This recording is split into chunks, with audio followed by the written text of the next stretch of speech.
Well, for me, my belief is an actual connection. So really getting to know who somebody is. And what happens on an individual level even, we think we're overwhelmed. We come to an event like South by Southwest or a Brand Innovators Summit, we meet 100 people, and we say, how can I connect with each of them?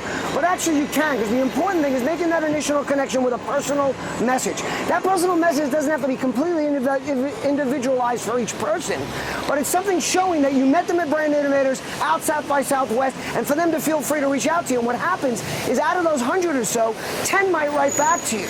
But they share the fact that when they wrote back to you, you connected back with them. And that spreads. I like to say that a brand is what you do, a reputation is what people remember and share. And you build that reputation by actually engaging and connecting with people. Now, when it goes into bigger brands, it can be small business, bigger brands, or real even Fortune 500 companies.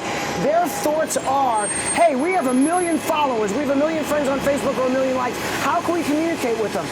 The truth of the matter is a very small percentage of those people actually want to engage and communicate with you.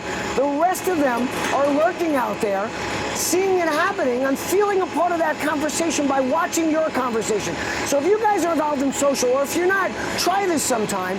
Have conversations via Twitter, via Facebook, any other way, and then engage with other people. What you'll find when you move around is people know those conversations. They come up to you and say, hey, when you were talking to Knox the other day, I noticed that. And they feel that connection. So let's take this to something that everybody understands. Everybody's been to a cocktail party. You got a few hundred people in a room.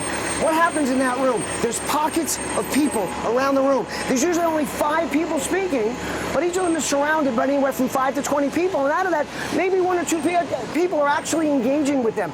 But everybody listening to that conversation walks away feeling a part of it. This is what's happening on social media at scale. And it's so important for you to wrap your arms around it that if you have those personal connections, if you talk to people, if you call them by name, I'm going to give you a tip here that's really important to take home with you. The best social media book ever written. It wasn't written by me, and it wasn't written by any of the social media pundits you might have heard today. It was written in 1936 by a guy named Dale Carnegie, and it's called How to Win Friends and Influence People. And it's more relevant today than it was when it was written in 1936, when maybe you'd meet 100 people in your lifetime. Now you're meeting 100 people in a couple of seconds. And if you call them by name, they feel that connection. Follow me on Twitter. I have 350,000 followers on one of my handles. I have another 12 plus handles. And anytime I engage back with somebody, I call them by name. Even if I have to dig into their handle, go to the link, go to their blog post, go to the About Me and find their name.